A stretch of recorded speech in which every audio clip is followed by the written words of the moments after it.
Hey guys, Sandy here. Welcome back to my channel. Today I am scrapbooking a Disney trash can emblem.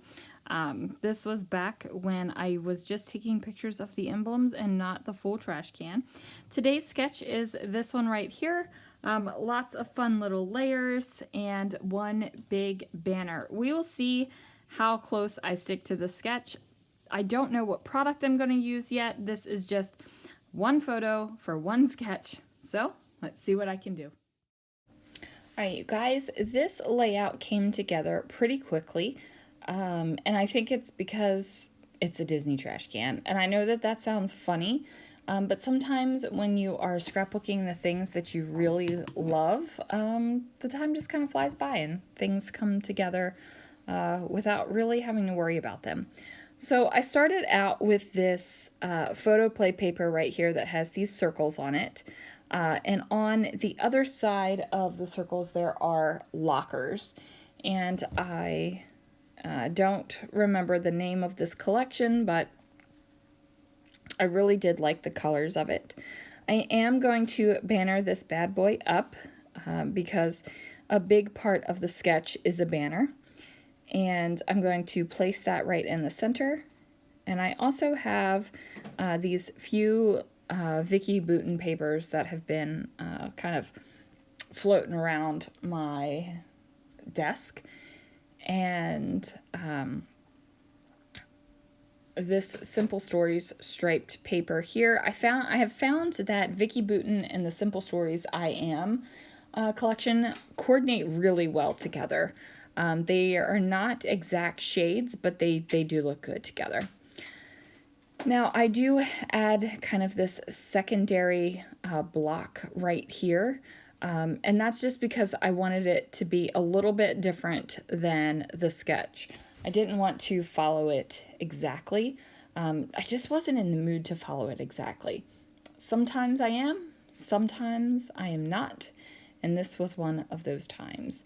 Now I have this wood grain paper, and I was trying to figure out what in the world I wanted to do with it. I thought I was going to add it across the bottom of the page and have the banner go horizontally, but I ultimately decided to add a secondary banner vertically on this page. And I was just trying to figure out how much of the dot paper I want it to cover up and how much of the wood grain I want it showing. So I am going to place this Liberty Square photograph over on the right hand side of the page, and that might seem a little bit weird to some people, because usually one of the air quote design rules is that you have your whatever your photograph is, it's facing into the page. And because there is a slight angle on this photograph, you would think that I would put it on the left hand side so that it kind of looks like it's facing in to the page. But you know how I feel about design rules, and I feel like you don't have to follow them, and you do what you want, and you make your page the way it makes you happy. So that is why I placed the photo over to the right, because that's where it made me happy.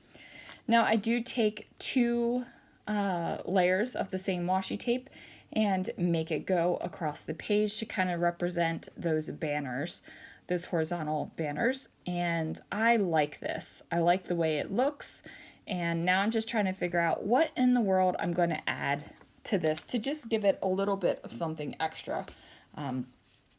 I'm obviously not going to add a graduation cap and gown because it really has nothing to do with graduating. I was trying to use these Love from Lizzie die cuts right here because the colors coordinated so well, but they just felt kind of funky, so I decided not to do those. What I ended up going with was these floral die cuts that I picked up at Hobby Lobby. Now, when I had picked these up, these bad boys were on clearance, and I have since been back to Hobby Lobby, and they are for sale again. So I don't know if they were just clearanced out because of the packaging, because, you know, Hobby Lobby's house brand, the Paper Studio, looks like it's kind of gotten a refresh.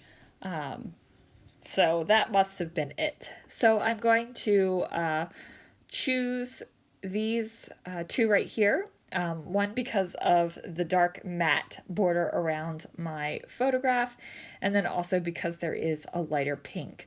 So I decided with the dual color florals that would go on top of the photo, and then the single color would be below the photo. And nothing is popped up on foam squares. This is a very, very flat layout. Now, I knew I needed a title.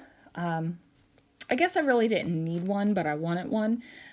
Sometimes when the photograph is like this, where it is so clear what it is, like it obviously is a Liberty Square Disney trash can emblem. And even if you didn't know it was a Disney trash can emblem, just by looking at the layout, it's going in a Disney trash can album, so you're going to know it.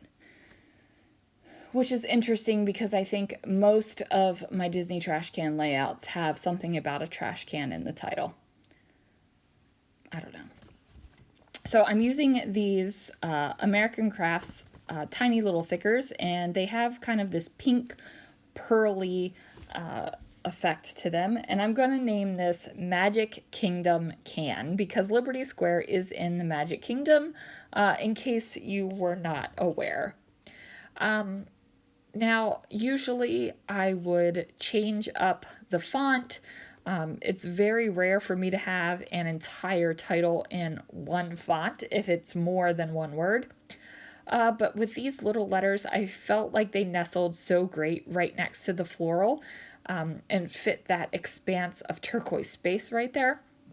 I just felt like that was the way to go.